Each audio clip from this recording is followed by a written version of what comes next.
Assalamualaikum warahmatullahi wabarakatuh. Alhamdulillahirabbil alamin wassalatu wassalamu ala asyrofil anbiya'i wal mursalin wa ala alihi washabihi ajmain. Qala Allahu ta'ala fil Qur'anil Karim. A'udzu billahi minasyaitonir rajim. Bismillahirrahmanirrahim. Subhanallazi asra bi abdihi lailan minal masjidil harami ilal masjidil aqsal. Allazi barakna haulahu linuriyahu min ayyatina innahu huwas samiul basyir. Shadaqallahul azim. Amma ba'du. Puji syukur senantiasa kita panjatkan kepada Allah Subhanahu wa taala yang telah memberikan syafaatnya kepada kita semua, berupa nikmat sehat, kecukupan rezeki hingga kesenggangan waktu. Sehingga kita bisa berkumpul bersama dalam acara kajian anak teknik melalui online pada sore hari ini. Selain untuk bersilaturahmi, kita juga akan mendengarkan kajian dari salah satu teman kita, dan semoga dapat menambah ilmu untuk di dunia dan akhirat. Salawat beserta salam kita aturkan kepada Nabi Muhammad SAW. Allahumma sholli ala Sayyidina Muhammad wa ala ali Sayyidina Muhammad. Semoga dengan bersalawat kita diberikan syafaat oleh beliau di akhirat kelak nantinya. Teman-teman yang saya banggakan, saya selaku pembawa acara, izinkanlah untuk membacakan susunan acara pada kajian sore hari ini. Langsung saja masuk pada susunan acara yang pertama, yaitu pembukaan. Yang kedua, tilawah Quran. Yang ketiga, penyampaian materi. Yang keempat, diskusi dan tanya jawab. Yang kelima, penutup serta doa. Yang keenam, sesi foto bersama. Demikianlah beberapa serangkaian acara kajian pada sore hari ini. Sebelum kita masuk ke acara berikutnya, marilah kita membaca basmalah bersama-sama. Bismillahirrahmanirrahim. Acara kedua akan diisi dengan pembacaan ayat suci Al-Quran dan akan dibacakan oleh Akhina Oscar. Kami persilahkan.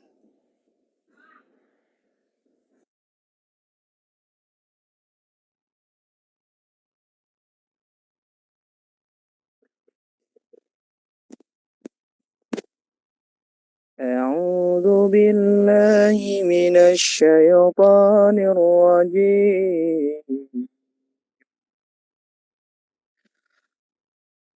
بسم الله الرحمن الرحيم.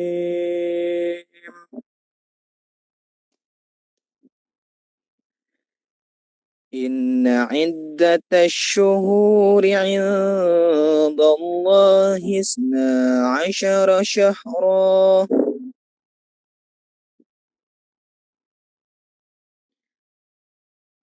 عند الله 12 شهرا في كتاب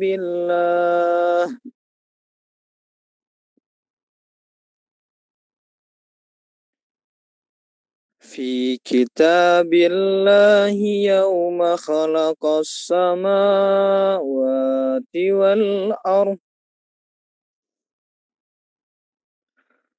والأرض منها 4 حرم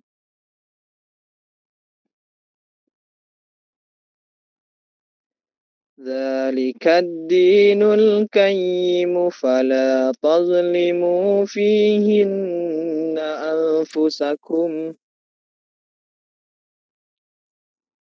أنفسكم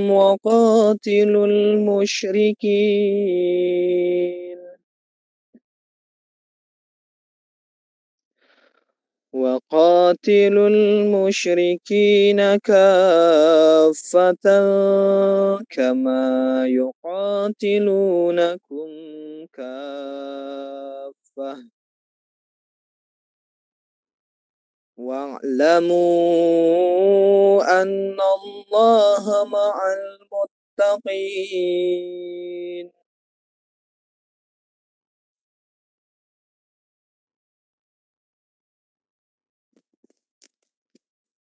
إنما النسيء زيادة في الكفر يضل به الذين كفروا يحلونه عاما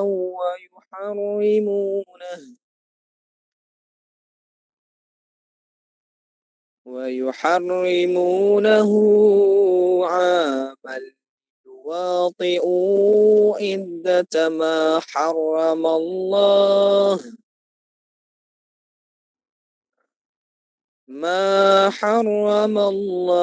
فيحلوا ما حرم الله زين لهم سوء أعمالهم والله لا يهدي القوم الكافرين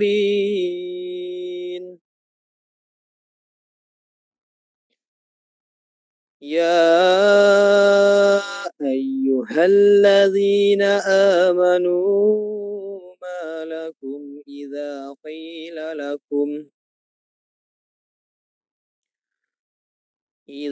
قيل لكم انفروا في سبيل الله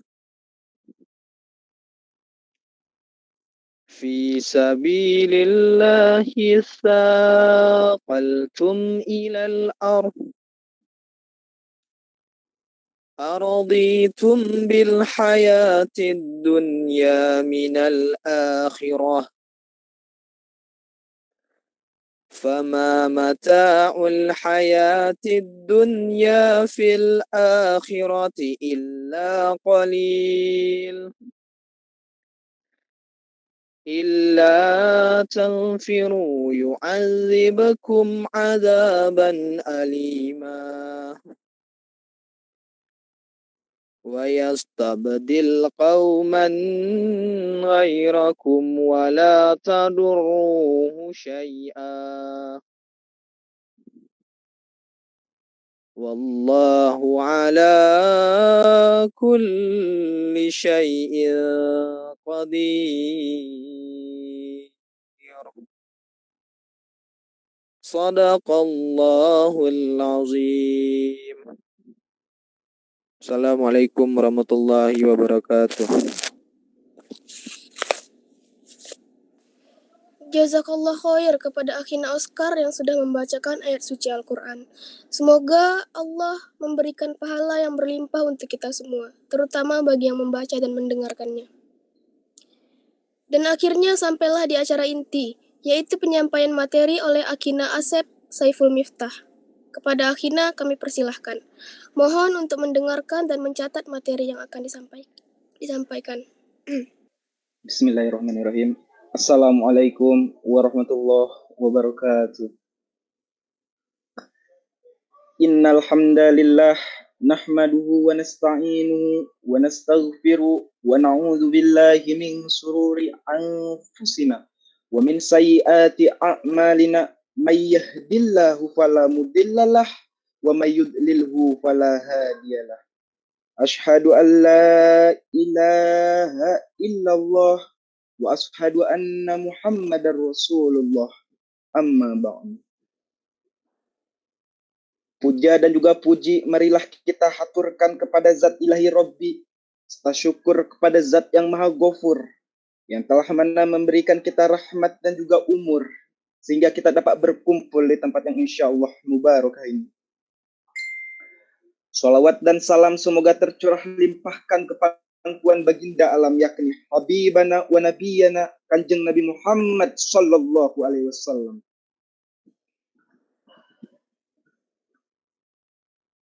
Baiklah, untuk mempersingkat waktu, izinkanlah saya di sini menyampaikan beberapa materi mengenai ada apa dengan bulan Muharram.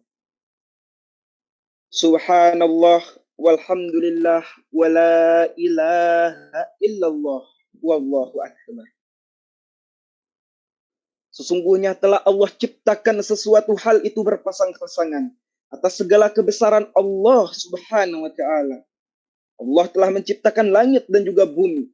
Allah juga menciptakan laki-laki dan juga perempuan. Bahkan Allah juga menciptakan suatu waktu di mana waktu tersebut ada malam dan juga siang. Sebagaimana firman Allah dalam surah At-Taubah ayat 36. A'udzubillahi minasyaitonir rajim. Bismillahirrahmanirrahim. Inna iddatas suhuri indallahi asna asara syahra. Sesungguhnya bilangan bulan di sisi Allah ialah 12 bulan. Di dalam 12 bulan tersebut minha arbatun hurum. Ada 4 bulan yang sangat dihormati. Bulan yang sangat disucikan. Bulan yang diharamkan di antara 4 bulan tersebut. Di antara 4 bulan tersebut ada 3 bulan yang bergandengan dan 1 bulan yang agak berpisahan. Yang bergandengan tersebut ialah bulan Rajab, Sya'ban, Ramadan, dan yang agak terpisah yakni bulan Muharram. Bulan ini adalah bulan yang disebut Ashurul Hurum atau yang kita sebut dengan bulannya Allah. Hadirin yang berbahagia. Saudara-saudara, bulan Muharram ini adalah salah satu bulan yang sangat istimewa. Bahkan saking istimewanya disebut pula dengan bulannya Allah. Kenapa? Karena banyak sekali peristiwa-peristiwa penting dan juga besar yang terjadi pada bulan Muharram ini. Hampir semua nabi, bahkan hampir sebagian rasul berkaitan dengan bulan Muharram. Lantas mana kejadian tersebut? Di sini kita akan coba kutip beberapa saja dalam konteks kekinian.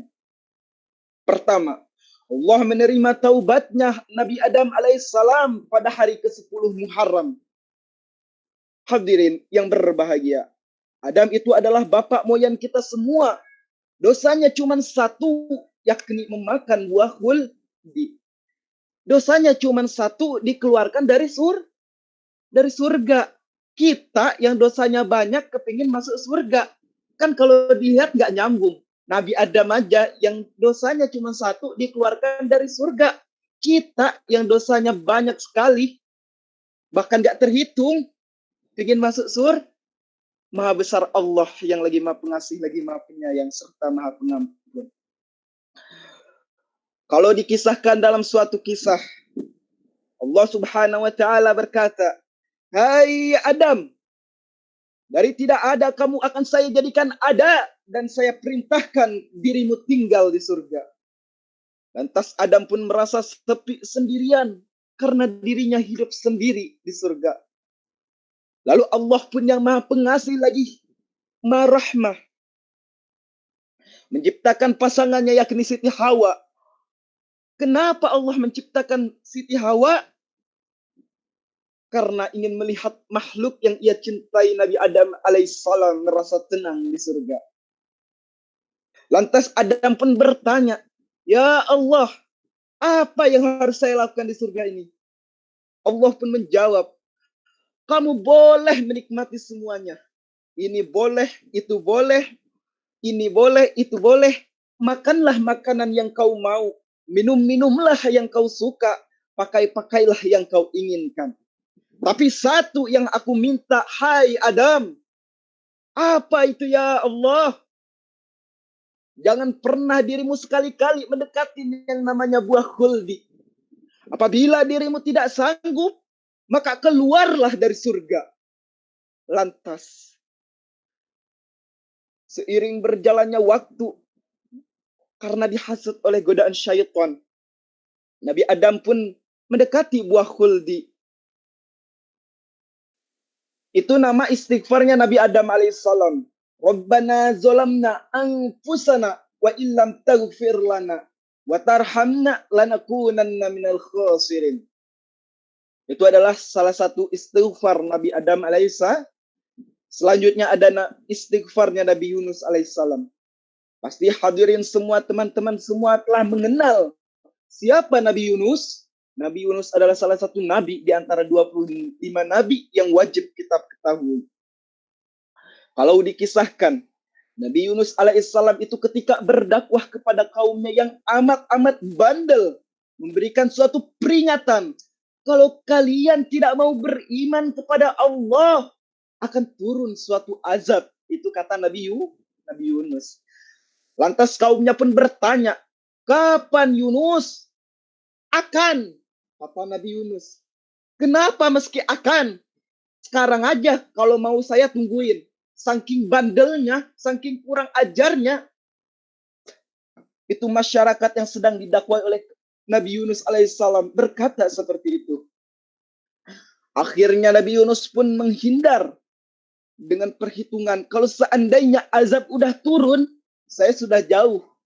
Dari situ terlihat bahwasanya Nabi Yunus alaihissalam meragukan janji Allah, meragukan janjinya Tuhannya sendiri. Lalu Nabi Yunus pun naik kapal yang dinaiki Yunus. Tapi alangkah sedihnya, kapal yang sedang Nabi Yunus alaihissalam taiki dengan seketika mogok. Lalu semua masyarakat yang ada di kapal tersebut berbincang, bermusyawarah. Ada apa dengan kapal ini?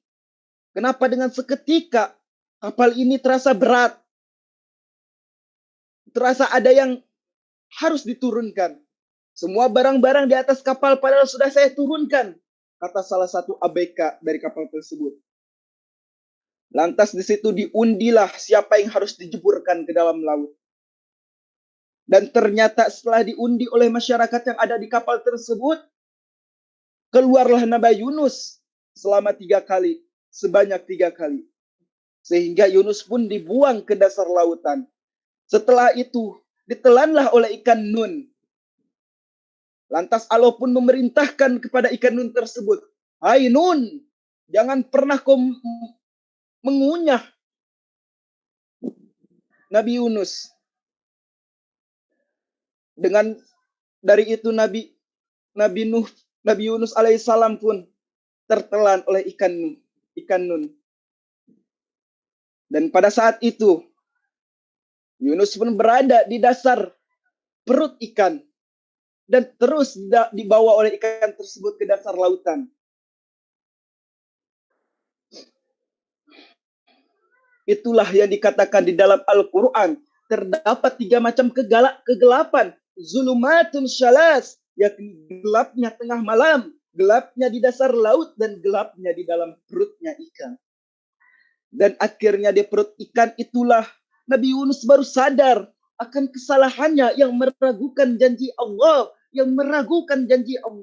Maka ia sujud dan beristighfar di dalam perut ikan itu sambil membaca, La ilaha illa anta subhanaka inni kuntu minaz zalimin. Itu istighfarnya Nabi Yunus. Dan seketika Nabi Yunus alaihissalam membacakan istighfar tersebut, ikan tersebut pun merasa mual dan ingin memuntahkan semua isi yang ada di perutnya. Dan dari itu Allah selamatkan Nabi Nuh dari bahtera banjir yang sangat luar biasa. Selanjutnya, pada saat itu Nabi Yunus pun terselamatkan.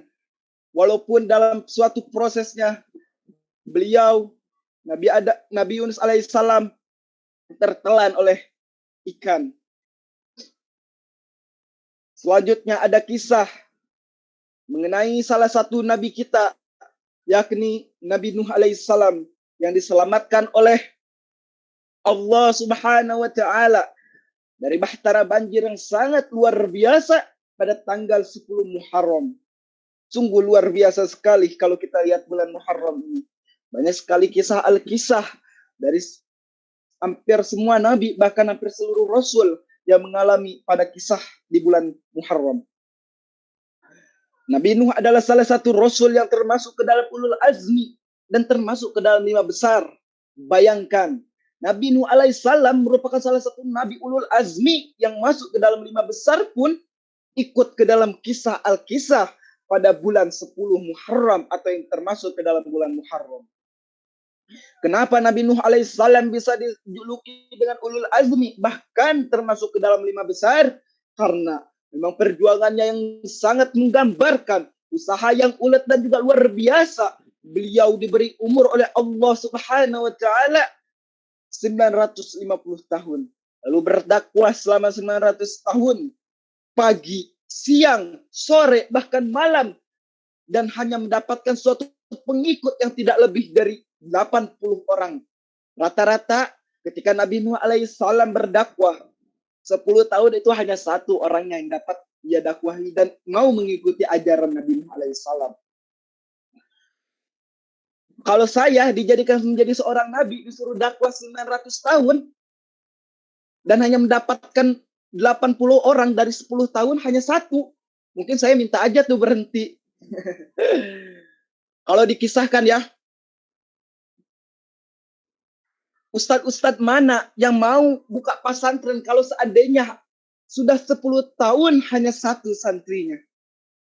Coba kita carikan pedagang-pedagang mana yang mau dagang kalau seandainya 10 tahun hanya satu dagangan yang dibeli orang. Lantas pimpinan-pimpinan partai mana yang mau berkampanye kalau 10 tahun buka partai itu baru satu yang nyoblos. Mungkin kita bisa bangkrut. Bayangkan, saking luar biasanya Nabi Nuh alaihissalam berjuang di jalan Allah, maka diberikan gelar ulul azmi dan termasuk 5 besar. Selain ia mendapatkan 80 orang rata-rata dalam 900 tahun,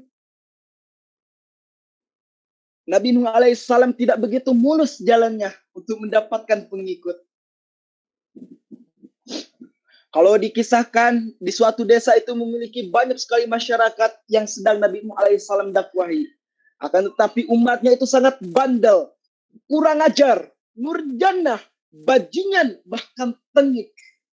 Umatnya Nabi Nuh kalau diceramahi, itu telinganya tuh pada ditutupin oleh tangannya sendiri. Saking zolimnya, saking kurang ajarnya, saking bandelnya itu kaumnya Nabi Nuh alaihissalam. Sehingga Nabi Nuh alaihissalam pun request kepada Allah. Ya Tuhanku yang maha pengasih lagi maha penyayang. Ya Tuhan, aku siang, malam, aku berdakwah menyampaikan agamamu. Kepada umat ini setiap kali aku menyampaikan dakwahmu, mereka selalu menutupi telinganya dengan tangannya. Sepertinya mereka itu alergi dengan ceramah. Bahkan ketika suatu hari Nabi Nuh itu ceramah, ada salah satu kaum yang sedang mendengarkan. Apa itu ceramah? Non-profit. Sungguh sangat kurang ajarnya kaum-kaum pada zaman Nabi Nuh alaihissalam. Saudara-saudara, lantas Allah pun menjawab requestan dari Nabi Nuh alaihissalam. Jadi mau kamu gimana Nuh? Lantas Nabi Nuh pun menjawab, ya Tuhan, sudahlah, habiskan saja itu orang-orang kafir. Nanti kalau seandainya mereka pun punya anak, anaknya pun akan jadi kafir. Alangkah lebih baiknya kalau seandainya bapak moyangnya kita sikat habis. Biasanya kalau bapaknya kalong, itu anaknya kampret. Kalau bapaknya nyolong, itu anaknya nyopet. Fotokopiannya gimana aslinya?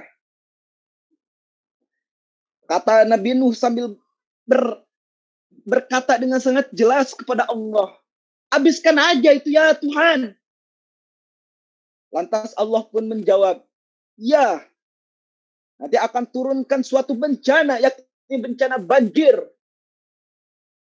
Lantas Allah pun memerintahkan kepada Nuh, hei Nuh, buatlah kapal. Lantas Nabi Nuh pun berkata, dengan apa saya buat kapal ya Tuhan?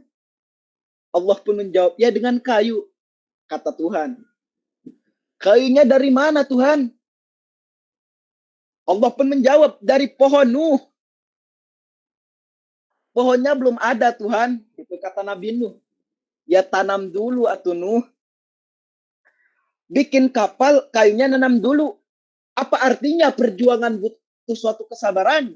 Karena sukses itu ada prosesnya. Tidak bisa kita simsalabim abad katabra. Kita mau sukses semuanya itu ada prosesnya.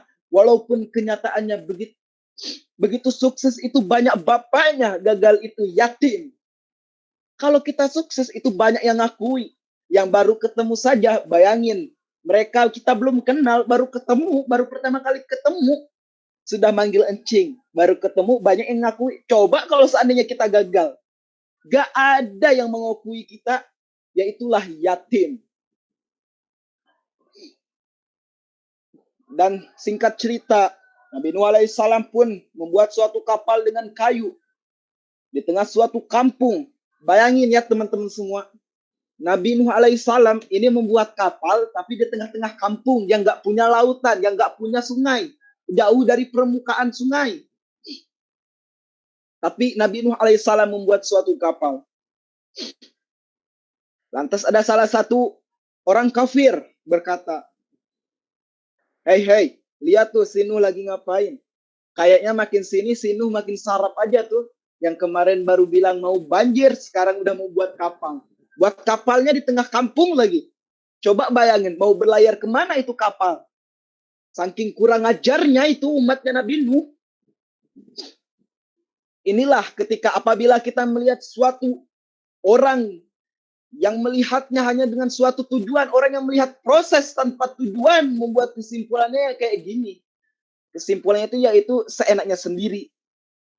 Yang pada akhirnya kapal mendekati selesai. Kalau diperkirakan itu sekitar 85 proses sudah dijalani oleh Nabi Nuh. Dan tinggal 25% lagi atau sekitar 15% lagi itu kapal selesai.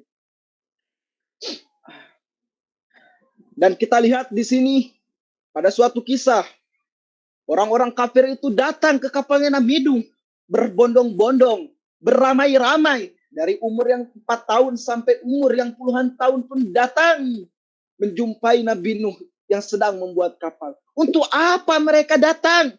Mereka ingin membuang najis, sakit perut, mereka berangkat ke kapalnya Nabi Nuh. Dapat 2, 3, 4, 5 tumpukan, mereka pulang. Lantas semua lantai yang ada di kapal tersebut terpenuhi oleh najisnya manusia. Inilah perjuangan, bukan sekedar jalan raya yang lurus bertabur bunga. Di sisinya banyak sekali duri, caci maki, fitnah, antipat, segala macam yang dihadapi oleh Kanjeng Nabi Nuh alaihissalam. Bahkan ada salah satu umat atau salah satu orang kafir. Orang kafir ini sudah tua. Ya namanya juga orang kafir, kurang ajar. Sudah setruk, berangkat juga ke kapal Nuh. Mereka itu orang-orang itu digotong. Karena apa? Karena orang kafir tersebut sudahlah tua, setruk, pincang lagi kakinya. Ya digotonglah sama orang-orang perdesaan tersebut. Untuk apa orang tua itu datang ke kapalnya Nabi Nuh? Ya sama, untuk buang najis, buang kotoran. Bayangin BAB mereka datang ke kapal Nuh. Tapi dengan keajaiban Allah, dengan kebesaran Allah, dengan rahmat dan juga rahmahnya Allah, orang tua yang tadinya membuang kotoran, tidak sengaja kakinya terpleset karena menginjak salah satu kotoran manusia yang lainnya. Dan tak sengaja kepalanya pun jatuh ke tumpukan kotoran yang dibuang oleh manusia di atas kapal Nabi Nuh. Akan tetapi dengan segala kebesaran Allah, orang tua tersebut yang baru saja membuang kotoran, yang tadinya datang dengan cara merangkak-rangkak, yang tadinya datang dengan cara digendong, yang tadinya datang dengan cara digotong, dengan seketika orang tua itu berdiri tegap, berjalan hebat, menuju pulang. Bayangin keajaiban Allah. Dari yang tadinya sakit, yang tadinya tidak normal, yang kita katakan stroke, tapi dengan segala keajaiban dan kebesaran Allah atas segala rahmat dan juga rahmahnya, hanya dengan sebuah kotoran Allah dapat menyembuhkan orang yang tadinya stroke. Subhanallah. Dan dari situ orang tua yang tadi itu jalan dengan gagapnya, dengan gagahnya ke rumahnya. Dan ada salah satu warga yang bertanya, "Hei kek, kau udah sembuh?" "Udah nih." "Di mana tuh kek kau berobat?" "Itu di kapalnya Nuh." "Paten banget ya berobatnya." "Iya, kalau dirimu mau datang aja sana ke kapalnya Nuh. Sekalian bawa rantang." Bayangin. Kapal Nuh yang tadinya banyak sekali kotoran dengan seketika bersih. Seperti halnya baru saja diempel. Luar biasa. Subhanallah walhamdulillah wala ilaha illallah wallahu akbar. Selanjutnya, ada salah satu kisah Nabi Ibrahim alaihissalam yang diselamatkan oleh Allah Subhanahu wa taala dari pembakaran Raja Namrud alaihissalam. Raja Namrud pada 10 Muharram setelah Nabi Ibrahim ini menghancurkan berhala-berhala, dan seketika Namrud itu pun marah. Dan Namrud pun berangkat mau ibadah. Kalau dikisahkan nih, Namrud ini kan mau beribadah nih. Mau beribadah, dia melihat mau beribadah, Tuhan-Tuhannya ini berantakan. Dan hanya tersisa satu patung yang besar. Dan patung-patung yang kecil ini sudah dihancurkan oleh Nabi Ibrahim alaihissalam. Lantas dengan tegas Nabi Ibrahim pun pulang. Tapi Namrud pun bertanya, siapa yang menghancurkan Tuhan-Tuhan kita ini? Dan seketika itu ada salah satu orang umat kafir melaporkan, saya melihat yang tadi menghancurkan Tuhan kita ini, ya Namrud, ya Tuhanku, yaitu Ibrahim. Dengan seketika Namrud pun menyuruh semua pasukan, menyeluruh semua prajurit untuk menangkap yang namanya Ibrahim. Lantas ketika itu Nabi Ibrahim alaihissalam pun tertangkap. Tangkap dia, bawa ke hadapanku. Belum ada bukti ya Tuhanku. Tangkap dulu. Bukti ya belakangan. Yang penting tangkap. Itu prajurit yang gagah-gagah. Prajuritnya Namrud itu menangkap Nabi Ibrahim alaihissalam. Dan dari situ langsung dieksekusi. Langsung dihakimi. Hei Ibrahim, kau yang menghancurkan berhala-berhala kami. Ini Tuhan-Tuhan kami. Lantas dengan santainya itu Nabi Ibrahim alaihissalam menjawab, siapa bilang ada yang menghancurkan berhala kami dan melaporkan bahwa dirimu lah yang menghancurkannya. Lantas Nabi Ibrahim pun menjawab kembali, saya dengar nggak semua berhala itu yang hancur. Ada tuh yang paling besar dan yang di tangannya itu ada kampak. Barangkali aja itu yang besar, itu yang iseng. Yang kecil-kecilnya itu dikampakin semua jadi pada hancur. Itu kata Nabi Ibrahim. Lantas Namrud pun makin marah. Kamu gila. Kenapa? Masa kami disuruh nanya berhala? Yang berhala itu memegang kampak kami tuduh. Lantas Nabi Ibrahim pun bertanya, kenapa nggak bisa jawab, nggak bisa jelasin? Yang nggak bisa, kata Namrud. Lah, kenapa disembah? Lebih gila mana? Saya bilang, lebih gila mana antara aku dan kamu? Bayangin Nabi Ibrahim menjawab dengan santainya. Dan seketika itu, Namrud pun marah besar dan menyuruh semua prajuritnya menangkap Ibrahim dan melemparkan suatu gunungan api.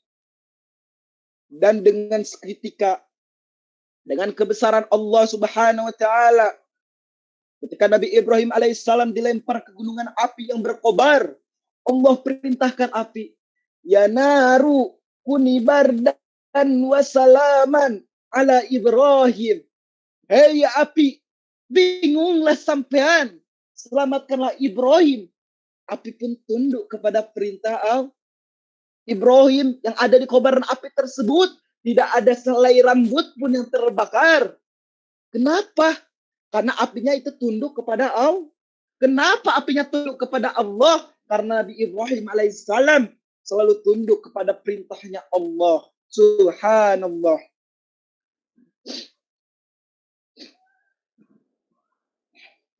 Nah, itu dia beberapa kisah dari beberapa rasul dan juga nabi yang terdapat pada bulan Muharram. Selanjutnya, pasti kita sudah tidak asing lagi yang namanya tanggal 9 dan tanggal 10 Muharram. Dan disunahkan bagi kita untuk berpuasa 2 hari sebagaimana baginda Rasulullah Shallallahu Alaihi Wasallam memerintahkan kita untuk berpuasa di hari Tasu'a dan juga Asyura. Kalau kita perlu tahu, Tasu'a itu diambil dari kata tis'a yang artinya 9. Maksudnya adalah 9 Muharram. Dan Asyura berasal dari kata asyar yang artinya 10 Muharram. Landasan hukumnya mana? Landasan hukumnya puasa Asyura pada 10 Muharram. dikisahkan ada seorang sahabat ketika Nabi Muhammad sallallahu alaihi wasallam sedang berkumpul, salah satu sahabat pun bertanya kepada Rasulullah sallallahu alaihi wasallam. Tepatnya kalau dikisahkan ketika Nabi Muhammad sallallahu alaihi wasallam baru selesai melaksanakan sholat duha pada tanggal 10 Muharram. Ya Rasulullah, aku ingin bertanya kepadamu. Rasulullah pun menjawab, bertanya apa, wahai umatku, wahai sahabatku, bertanyalah.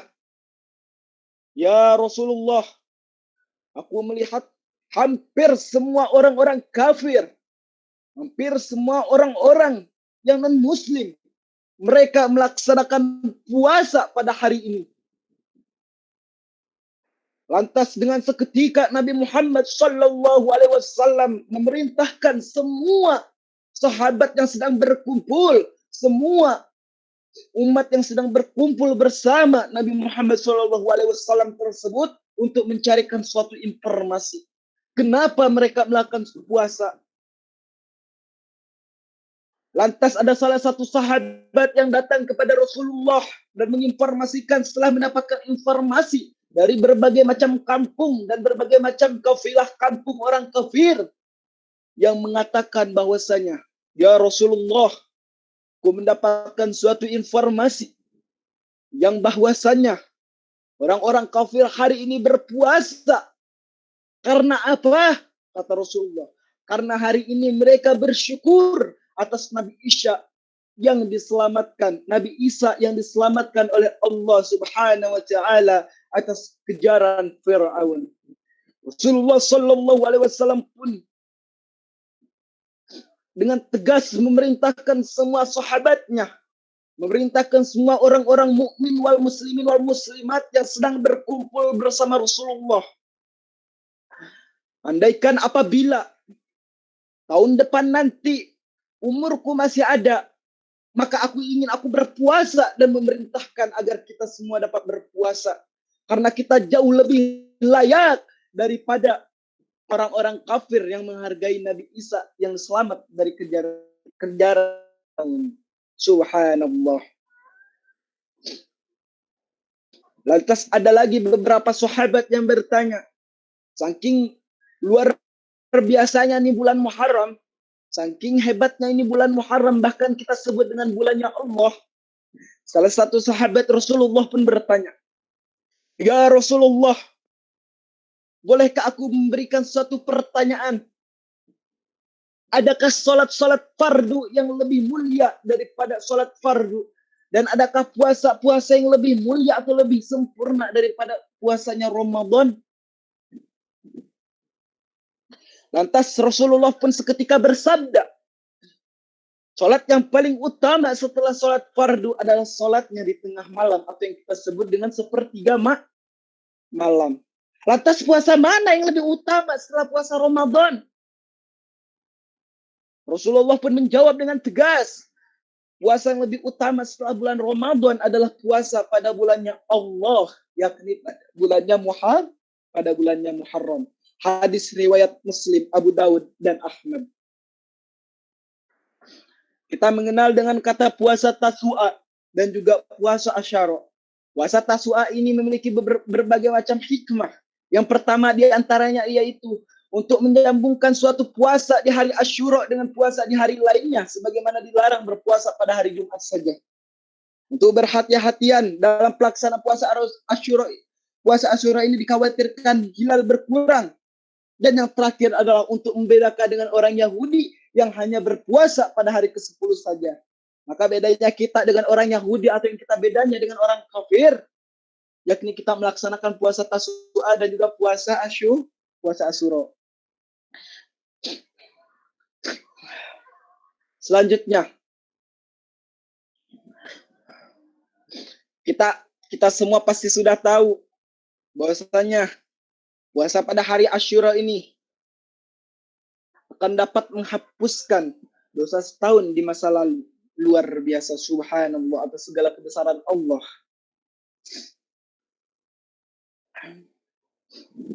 Alhamdulillah, Selanjutnya penyampaian materi mengenai bulan Muharram kali ini, yakni seperti yang kita tahu bahwasanya bulan Muharram ini adalah salah satu bulannya Allah, atau yang kita sebut dengan tahun barunya Islam.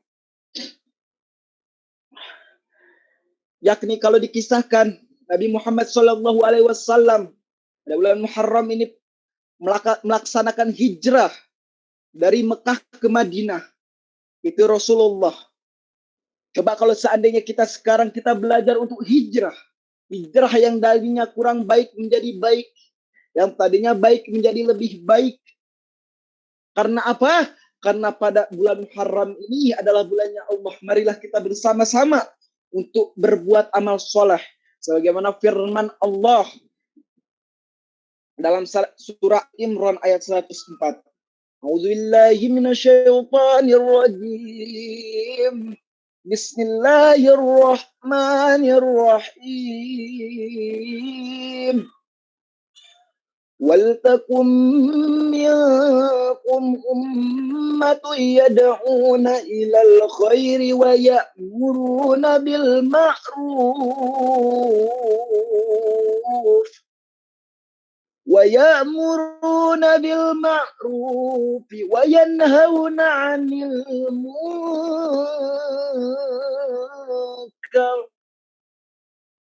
وأولئك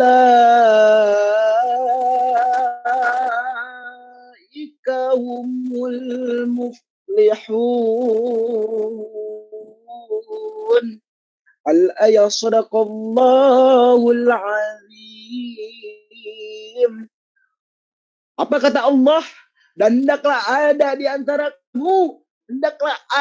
antara kamu segolongan umat yang menyuruh kepada kebajikan, menyuruh kepada seluruh umat, mengingatkan kepada yang ma'ruf dan mencegahnya dari perkara yang mungkar. Karena sesungguhnya merekalah adalah orang-orang yang beruntung. Karena selemah-lemahnya iman apabila kita tidak bisa melaksanakan suatu pencegahan kepada perkara yang mungkar kepada yang lain. Selemah-lemahnya iman adalah mencegahnya dengan perkara hati dan berjanji agar tidak membuat suatu perkara tersebut ke dalam kehidupan kita pribadi. Sungguh luar biasa. Alhamdulillah, mungkin sampai di sini penyampaian materi mengenai ada apa di bulan Muharram ini. Semoga hadirin yang senantiasa telah meluangkan waktunya, yang telah meluangkan segala macam aktivitasnya untuk bisa hadir di sini.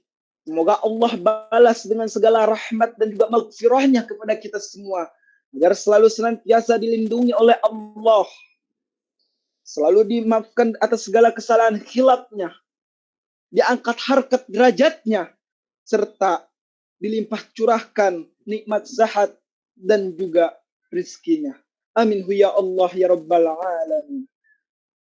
Mungkin dari saya, mohon maaf kalau masih banyak kesalahan, masih banyak khilaf dan juga salah, karena saya adalah manusia biasa yang penuh dengan salah dan juga khilaf.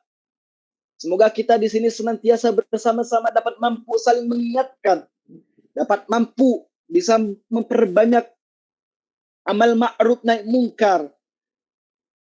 Dan dengan dimulainya dengan bulan Muharram ini menjadi bekal untuk bulan-bulan berikutnya, menjadi pribadi yang jauh-jauh lebih baik. Amin ya Allah ya Rabbal Alamin. Mungkin cukup sekian dari saya. Atas nama Asep Saiful mohon maaf atas segala khilaf dan salahnya. Saya akhiri dengan wabillahi taufik wal hidayah. Wassalamualaikum warahmatullahi wabarakatuh. Waalaikumsalam warahmatullahi wabarakatuh. Jazakallah khair kepada Akhina Asep yang telah memberikan penyampaian materi pada kajian sore hari ini. Selanjutnya masuk pada diskusi dan tanya jawab.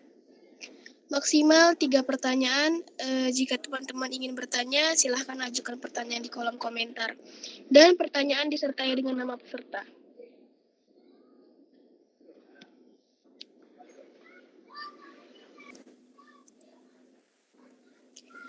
Di sini ada satu pertanyaan dari Akhina Al-Fikri. Atas kisah para nabi yang tadinya diceritakan, Apa kunci terbesar para nabi Allah dalam menghadapi masalah sehingga mereka dapat begitu besar? Alhamdulillah, baik. Terima kasih kepada saudara Al-Fikri yang telah memberikan pertanyaan. Kita di sini bersama-sama sering sharing dan masih sama-sama kita belajar. Yang menurut saya, pengetahuan yang saya ketahui, bahwasanya kunci terbesar para nabi Allah dalam menghadapi semua masalah yang sangat luar biasa, yang mungkin kita kalau seandainya kita menghadapi kita tidak mungkin atau mungkin jauh daripada kata sempurna dapat seperti nabinya Allah Subhanahu wa taala. Kuncinya yakni mengapa mereka itu begitu sabar? Yang pertama, karena keyakinan dan juga tawakal mereka. Gimana, udah jelas? Maaf kepada Akhina Asep, tadi jawabannya terputus-putus. Mungkin boleh diulangi atau lanjut aja. Baik, di sini saya akan mencoba menjawab beberapa pertanyaan, salah satu dari saudara Al-Fikri. Terima kasih kepada saudara Al-Fikri. Sekali lagi, di sini kita sama-sama belajar. Di sini kita sama-sama sharing. Apabila saya ada salah atau khilaf, kita sama-sama. Baik, menurut pengetahuan yang saya ketahui, bahwasanya salah satu kunci di mana Nabiullah atau nabinya Allah dapat dengan sabar, atau kunci dari kesabaran nabinya Allah.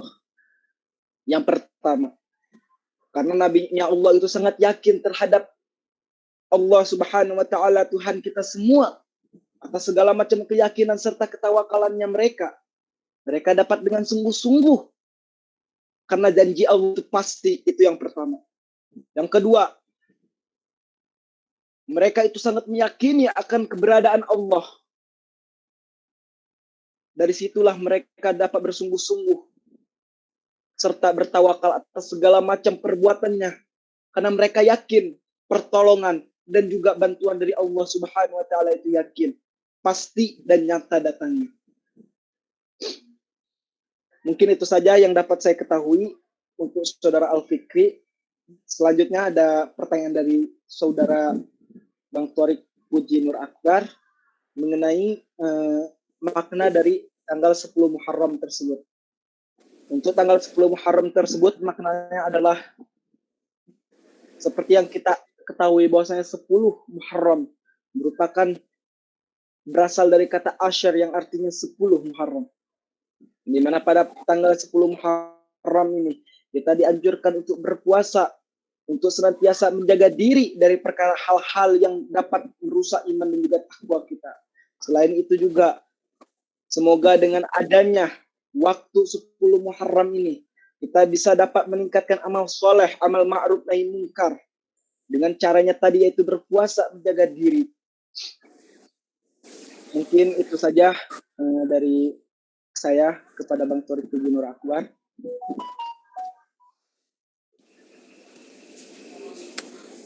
Jazakallah khair kepada Akhina Asep yang sudah menjawab pertanyaan. Silakan teman-teman, jika masih ada yang ingin bertanya, boleh satu pertanyaan lagi. Baiklah, sepertinya tidak ada yang ingin bertanya lagi, kita akan lanjutkan saja. Terima kasih kepada yang sudah bertanya. Sesi pertanyaan saya tutup. Selanjutnya penutup serta doa yang akan dipanjatkan oleh Akhina Asep Saiful Miftah. Kepada Akhina dipersilahkan. Selanjutnya penutup serta doa yang akan dipanjatkan oleh Akhina Asep Saiful Miftah. Kepada Akhina dipersilahkan.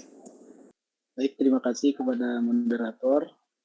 Mohon maaf, tadi ada beberapa kendala sehingga baru dapat merespon sekarang. Bismillahirrahmanirrahim. Allahumma sholli wa sallim ala sayyidina Muhammadin wa ala alihi wa ashabihi rasulillahi ajma'in. Amin ya Allah ya rabbal alamin. Allahumma inna nas'aluka salamatan fid din wa afiyatan fil jasad wa ziyadatan fil ilmi wa barakatan fil rizqi wa taubatan qablal maut wa rahmatan indal maut wa maghfiratan ba'dal maut. Allahumma hawwin alaina fi syakaratil maut wan najata minan nar wal afwa indal hisab. Rabbana la tuzigh qulubana ba'da idh hadaitana wa hab lana min ladunka rahmatan innaka antal wahhab. Rabbana atina fid dunya hasanah wa fil akhirati hasanah wa qina adzabannar. Subhana rabbika rabbil izzati amma yasifun. Wassalamun alal mursalin walhamdulillahi rabbil alamin. Sadaqallahul aliyyul azim. Assalamualaikum warahmatullahi wabarakatuh. Waalaikumsalam warahmatullahi wabarakatuh. Acara terakhir sesi foto bersama, silahkan kepada semua peserta untuk mengaktifkan kameranya.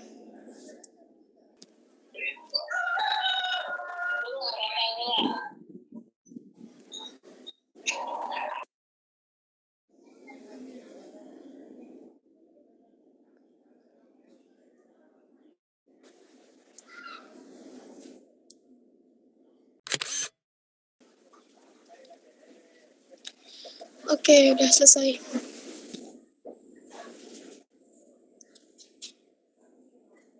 Acara demi acara sudah kita lewati hingga tiba di penghujung acara. Saya selaku pembawa acara dalam pengajian ini, jika terdapat salah kata maupun sikap mohon dimaafkan. Baiklah, sebelum kita tutup acara ini, marilah kita membaca surah kafaratul majlis. Subhanakallahumma wa bihamdika asyhadu an la ilaha illa anta astaghfiruka wa atubu ilaika. Wabillahi taufiq wal hidayah. Wassalamualaikum warahmatullahi wabarakatuh. Waalaikumsalam.